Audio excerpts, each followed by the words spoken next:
Hello दोस्तों, जय हिंद। Welcome back to a new video. तो इस वीडियो में हम लोग आज डिस्कस करने वाले हैं जीके के टॉप क्वेश्चंस जो आपके एग्ज़ाम के पॉइंट ऑफ व्यू से काफ़ी ज़्यादा इंपॉर्टेंट रहेंगे। आपके यहाँ से चांसेस हैं बन सकते हैं क्वेश्चंस। तो वीडियो को पूरा एंड तक वॉच करना। सारे के सारे क्वेश्चंस मिसलेनियस रहने वाले हैं, यानी कि सारे के सारे क्वेश्चन का मिक्सर रहेगा। अलग अलग चैप्टर से अलग अलग क्वेश्चन आए हैं यहाँ पर, लेकिन क्वेश्चंस काफ़ी ज़्यादा इंपॉर्टेंट हैं।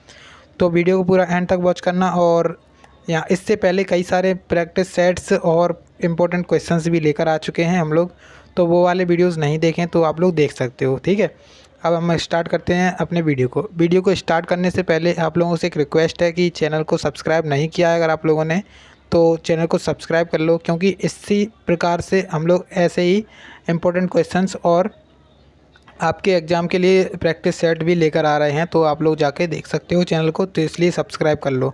अब देखिए स्टार्ट करते हैं अपने वीडियो को।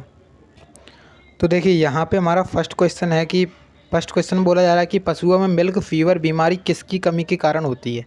तो देखिए ये क्वेश्चन है आपका साइंस सब्जेक्ट से, मान सकते हो आप लोग साइंस से। तो यहाँ पे पशुओं में जो मिल्क फीवर की बीमारी होती है वो किसके कारण होती है? कैल्शियम की कमी के कारण होती है। क्योंकि साइंस से आपका एक क्वेश्चन आना होता है, बिल्कुल मान के चलें आप लोग। तो यहाँ पे साइंस के भी क्वेश्चंस लिए हैं मैंने। दूसरा क्वेश्चन है कि मानव के शरीर के किस अंग के द्वारा यूरिया को रक्त से फिल्टर किया जाता है। तो यहाँ पे इसका आंसर हो जाएगा गुर्दे के द्वारा। अब देखिए नेक्स्ट क्वेश्चन है कि किस एकमात्र भारतीय को अर्थशास्त्र में नोबेल पुरस्कार मिला है। तो जो प्रोफेसर अमर्त्य सेन थे, उनको एकमात्र भारतीय ऐसे हैं जिन्हें अर्थशास्त्र के क्षेत्र में नोबेल प्राइज़ मिला है। ठीक है, तो काफ़ी ज़्यादा इंपॉर्टेंट है, क्वेश्चन बन सकता है एग्ज़ाम में। चलिए अब नेक्स्ट क्वेश्चन यहाँ पे है कि अगला क्वेश्चन बोल रहा है कि भारत रत्न उस्ताद बिस्मिल्लाह खान किस वाद्य यंत्र से वादन से विख्यात रहे हैं। तो देखिए अगर आपसे क्वेश्चन पूछ लिया जाए कि बिस्मिल्लाह खान का संबंध किस वाद्य यंत्र से है, तो इनका संबंध है शहनाई से। चूँकि ऐसे क्वेश्चंस आपके एग्ज़ाम में आते हैं बार बार कि इनका संबंध किस खेल से है या फिर इनका संबंध किस वाद्य यंत्र से है। तो यहाँ पे जो है ना, आप लोग इसको याद कर लें कि उस्ताद जो बिस्मिल्लाह खान थे, इनको भारत रत्न मिला था, इनका संबंध था शहनाई से।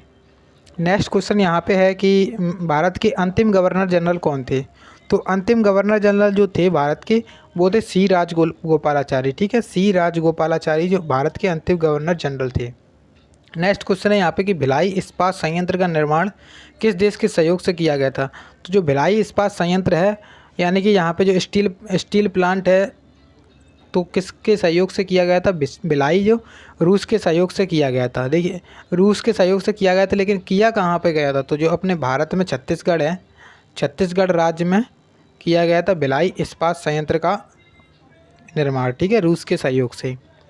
चलिए अब देखिए नेक्स्ट क्वेश्चन यहाँ पे आ चुका है कि उत्तरी ध्रुव में भारत के अनुसंधान केंद्र का नाम क्या है। तो काफ़ी ज़्यादा इंपॉर्टेंट क्वेश्चन है। तो भारत की जो अनुसंधान केंद्र है उत्तरी ध्रुव में, उसका नाम है हेमाद्री। अब यहाँ पे नेक्स्ट क्वेश्चन है कि विश्व में माउंट एवरेस्ट पर चढ़ने वाली पहली महिला कौन थी। तो ये जुनको ताबेई थी, जापान की रहने वाली थी जुनको ताबेई, जो कि विश्व में माउंट एवरेस्ट पर चढ़ने वाली पहली महिला थी। तो ऐसे क्वेश्चंस बनते रहते हैं, तो आप लोग जो है इनको याद रखें। अब आप कमेंट बॉक्स में बताना कि माउंट एवरेस्ट की वर्तमान में ऊंचाई कितनी है। वर्तमान में ऊंचाई कितनी है? आप सभी को पता होगा कि माउंट एवरेस्ट की ऊंचाई बढ़ती जा रही है धीरे धीरे। तो अभी वर्तमान में इसकी ऊंचाई कितनी है, कमेंट में ज़रूर बताना। अब देखिए नेक्स्ट क्वेश्चन है कि पीलिया किस अंग का रोग है।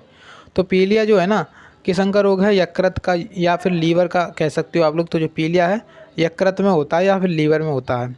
नेक्स्ट क्वेश्चन यहाँ पे है कि द्रव सभी दिशाओं में समान दाब पारित करता है। यह कथन किस नियम से संबंधित है? तो जो पास्कल का नियम था और उससे संबंधित है। क्या संबंधित है? जो द्रव होता है सभी दिशाओं में समान दाब पारित करता है। ठीक है, तो ये पास्कल का नियम था। अब देखिए यहाँ पे नेक्स्ट क्वेश्चन है कि क्लोरोफिल का खनिज घटक क्या है। तो क्लोरोफिल का जो खनिज घटक है वो मैग्नीशियम है। अब यहाँ पे देखिए नेक्स्ट क्वेश्चन है कि एलपीजी जो गैस है उसमें क्या होता है। तो उसमें मेनली होता है ब्यूटेन। तो ब्यूटेन होता है, काफ़ी ज़्यादा इंपॉर्टेंट है और आपके एग्जाम्स में बन सकता है। देखिए मैं यहाँ पे ऑप्शंस इसलिए लेकर नहीं आया हूँ, क्योंकि देखिए अगर ऑप्शंस लेकर आऊँगा तो आपका जो है टाइम भी वेस्ट होगा उससे, और जो है आपके क्वेश्चंस भी कम हो पाएंगे। लेकिन क्या यहाँ पे ज़्यादा से ज़्यादा क्वेश्चंस लेने की कोशिश कर रहा हूँ मैं, तो इसलिए मैं आपके ऑप्शंस लेकर के नहीं आया हूँ। तो यहाँ पे अब अगला क्वेश्चन है कि किसने सर्वप्रथम अशोक के अभिलेखों को पढ़ा था। तो जेम्स प्रिंसेप के द्वारा सर्वप्रथम अशोक के अभिलेखों को पढ़ा गया था। ठीक है, अब देखते हैं यहाँ पे नेक्स्ट क्वेश्चन है कि किस बौद्ध भिक्षु के प्रभाव में अशोक ने बौद्ध धर्म ग्रहण किया था। तो उपगुप्त थे, ठीक है। उपगुप्त के द्वारा बौद्ध भिक्षु उपगुप्त थे, इनके उसमें इन्होंने जो क्या किया था, अशोक ने बौद्ध धर्म को ग्रहण किया था, ठीक है। चलिए अब देखिए यहाँ पे नेक्स्ट क्वेश्चन है कि मुग़ल बादशाह को कौन सा ऐसा मुग़ल बादशाह था जो अशिक्षित था।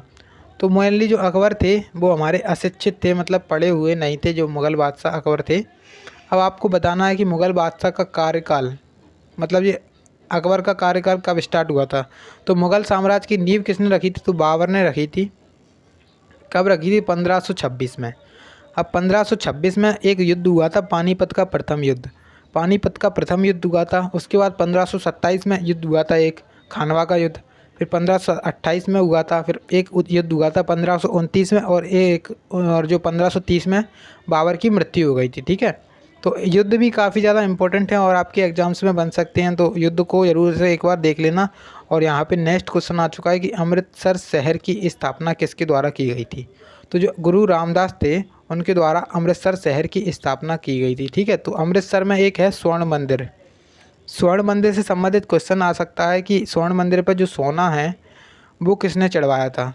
तो जो स्वर्ण मंदिर पर सोना है वो किसने चढ़वाया था, ये कमेंट बॉक्स में बताना ज़रूर, ठीक है।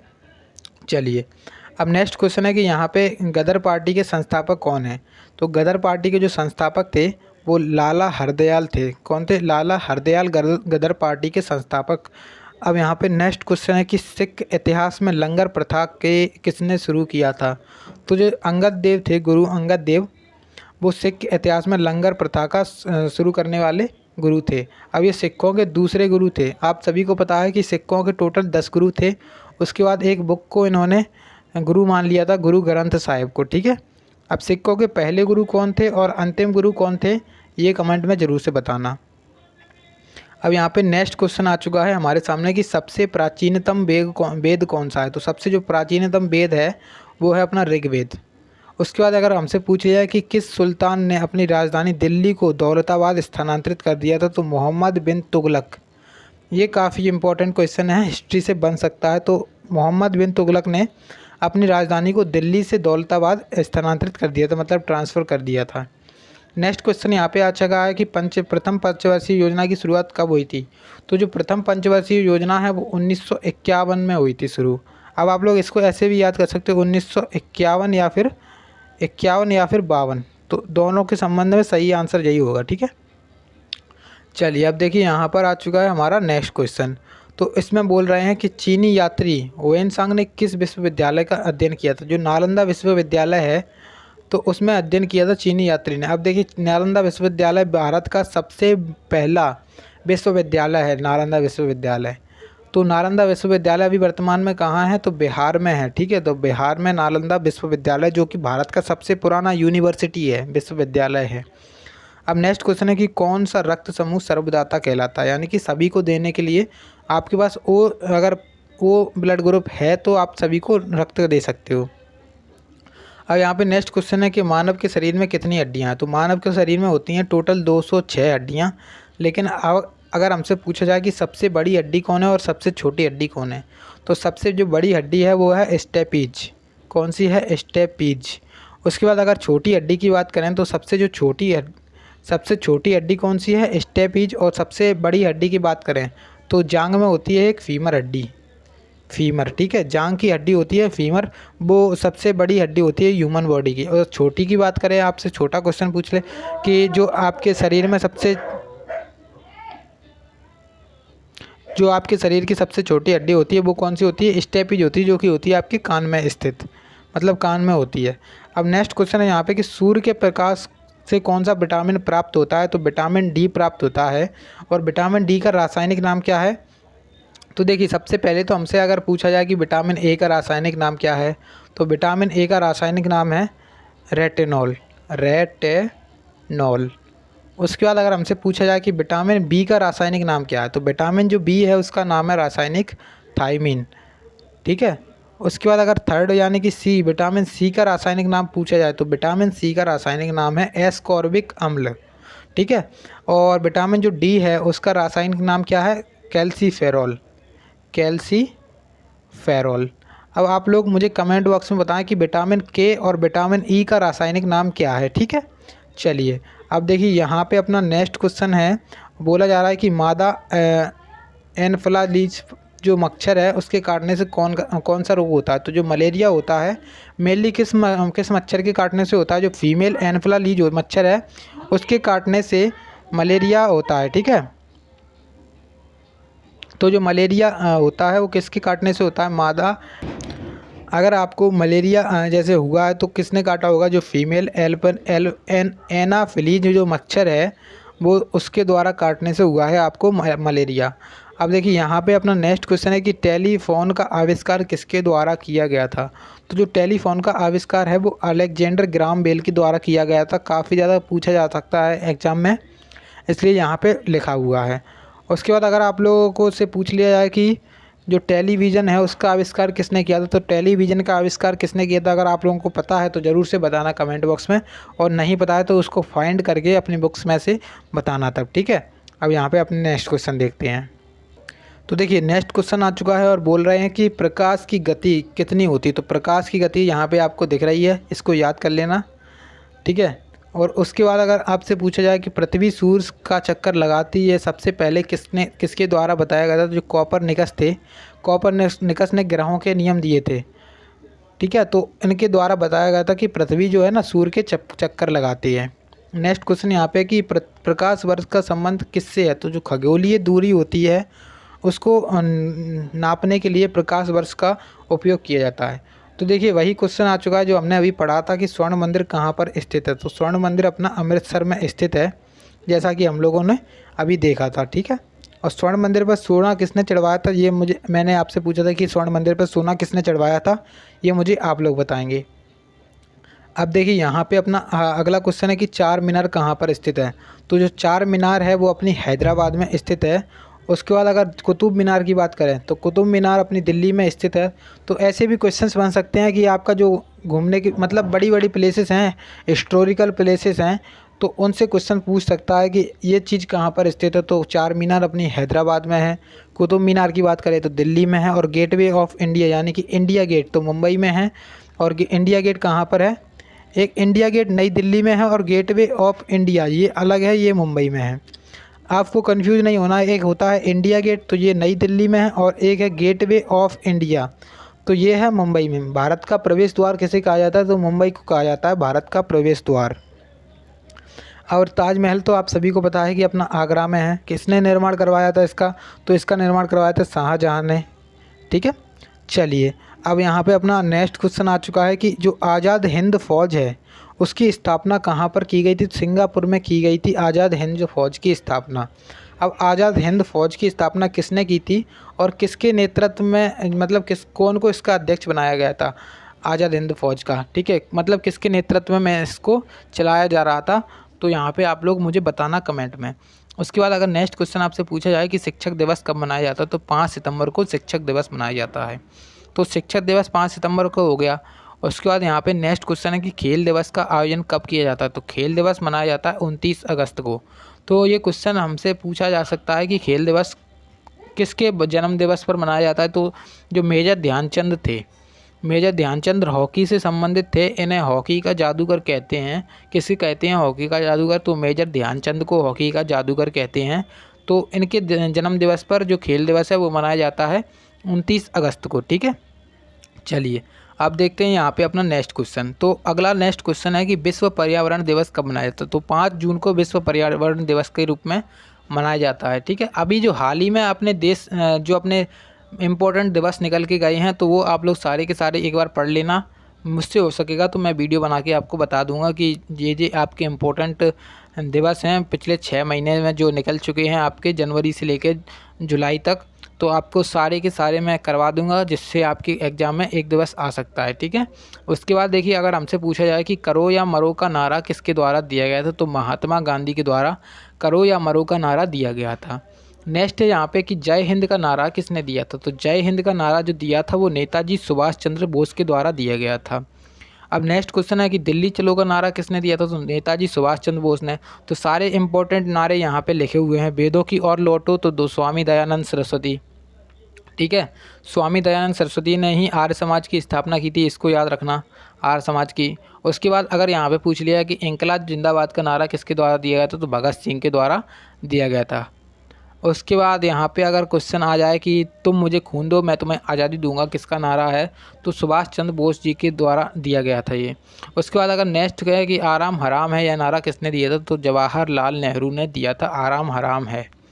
और जय जवान जय किसान का नारा किसके द्वारा है, तो लाल बहादुर शास्त्री का। इनका एक जो लाल बहादुर शास्त्री हैं उनका एक समाधि स्थल भी है, उसको भी याद रखें। तो समाधि स्थल क्या है, विजय घाट। ठीक है, विजय घाट। तो विजय घाट अगर आपसे पूछा जाए कि किसका समाधि स्थल है, तो विजय घाट है लाल बहादुर शास्त्री का समाधि स्थल। अब अगर आपसे पूछा जाए कि मारो फिरंगी को, यह किसने दिया था नारा, तो ये दिया था नारा मंगल पांडे ने, जो अपनी 1857 की क्रांति हुई थी, इसमें मेन रोल निभाया था मंगल पांडे ने। ठीक है। अब यहाँ पे अगला ये है कि सरफरोशी की तमन्ना अब हमारे दिल में है, देखना है जोर कितना बाजुए कातिल में है। तो यह नारा अगर आपसे पूछा जाए तो मेनली किसने दिया था, राम प्रसाद बिस्मिल के द्वारा दिया गया था। तो यहाँ पे सारे के सारे जो इम्पोर्टेंट आपके नारे थे वो भी मैंने कंप्लीट करा दिए हैं। उसके बाद अगर ये क्वेश्चन पूछा जाए कि भारत का नेपोलियन किसे कहा जाता है, तो भारत का नेपोलियन किसे कहा जाता है, समुद्रगुप्त को भारत का नेपोलियन कहते हैं। उसके बाद अगर आपसे यहाँ पे देखिए पूछा जाए कि सती प्रथा के अंत में सबसे अधिक प्रयास किस समाज सुधारक का रहा है, तो ये राजा राम मोहन राय का रहा है।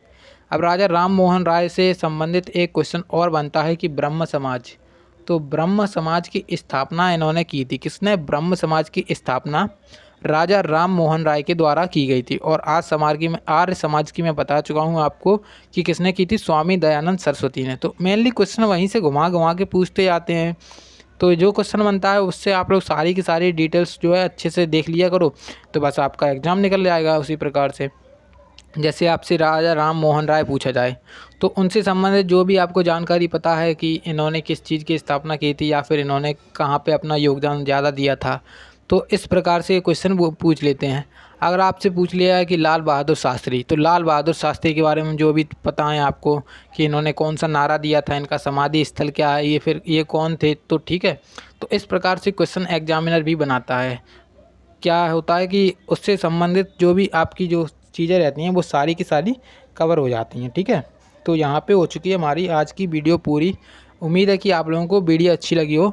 अगर वीडियो अच्छी लगी हो तो प्लीज़ लाइक करना, दोस्तों के साथ शेयर ज़रूर कर देना, और जिन्होंने अभी तक चैनल को सब्सक्राइब नहीं किया है तो सब्सक्राइब करके बेल आइकन को प्रेस कर लेना। चलिए मिलते हैं अगले वीडियो में, तब तक के लिए जय हिंद जय भारत।